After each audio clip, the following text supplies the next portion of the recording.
نحمدہ و نصلی علی رسولہ الکریم اما بعد اعوذ باللہ من الشیطان الرجیم بسم اللہ الرحمن الرحیم گرامی قدر جناب حضرت مولانا علامہ سراج الدین صدیقی صاحب، پیر صاحب، انور خان جرہون صاحب، ممبر سوسائٹی ریلوے، حاجی ظفر اقبال صاحب،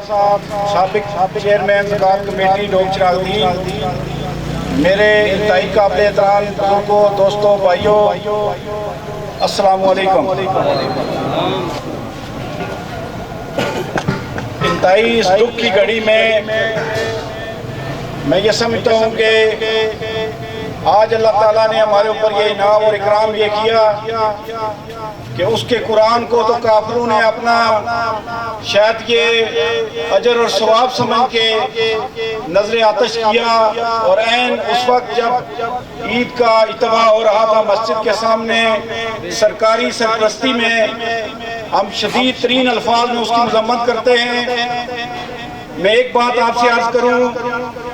کہ نبی مہربان حضرت محمد مصطفیٰ صلی اللہ علیہ وسلم نے خطبۃ الحجۃ الوداع آخری خطبہ میں بہت سارے ارشادات فرمائے، جس میں ایک یہ بھی آپ نبی کریم صلی اللہ علیہ وسلم نے ارشاد فرمایا کہ میں تمہارے درمیان دو چیزوں کو چھوڑے جا رہا ہوں،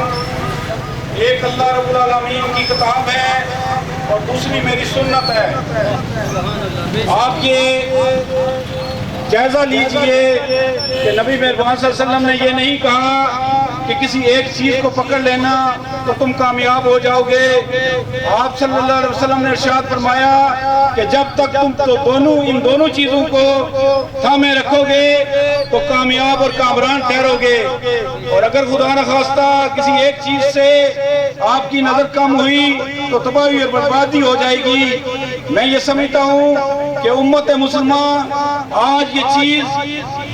واضح طور پر محسوس کروا رہی ہے کہ پوری دنیا میں جہاں پر بھی مسلمان بس رہے ہیں، آج وہ یکجان ہو کر اس کٹیا ترین حرکت کو اپنے ہزارے خیال میں لاتے ہوئے اس کی شدید مذمت کرتے ہیں۔ میں ڈوگ چراغ دین قاضی آباد کے مختلف مساجد سے آج سے نکلنے والے جلوسوں کو بھی خیر مقدم کرتا ہوں، تمام علماء اکرام کو خراج تحسین بھی پیش کرتا ہوں کہ ہم اپنے اس نبی صلی اللہ علیہ وسلم پر ایمان لاتے ہیں کہ جو بعد از خدا تو ہی ہے، قصہ مختصر، اس لیے ان کی فرمودات کی روشنی میں ہماری جان بھی چلی جائے، ہمارے سامان بھی چلے جائیں، ہماری اولادیں بھی چلی جائیں، تو یہ کم سودا نہیں ہوگا کہ ہم اپنے آقا دو جہاں صلی اللہ علیہ وسلم کے احکامات پر عمل کرتے ہوئے اس مذموم ارادہ رکھنے والے کافروں کو، ان یہود و نصاروں کو یہ پیغام دینا چاہتے ہیں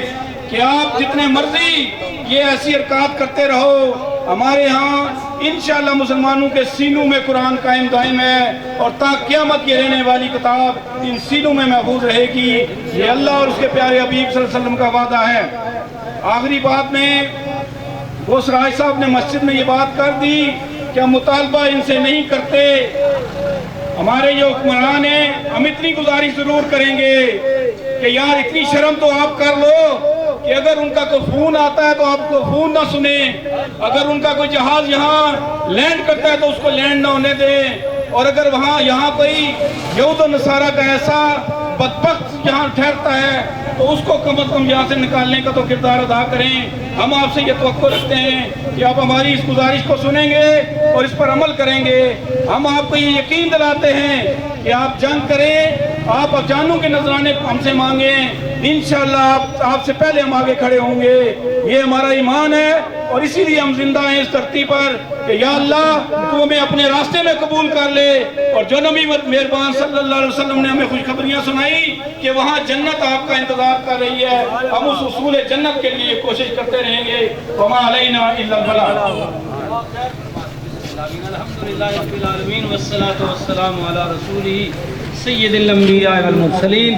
اے مالک الملک، نماز جمعہ تیرے حضور سر بسجود ہونے کے بعد یہ تیرے بندے ہیں اللہ،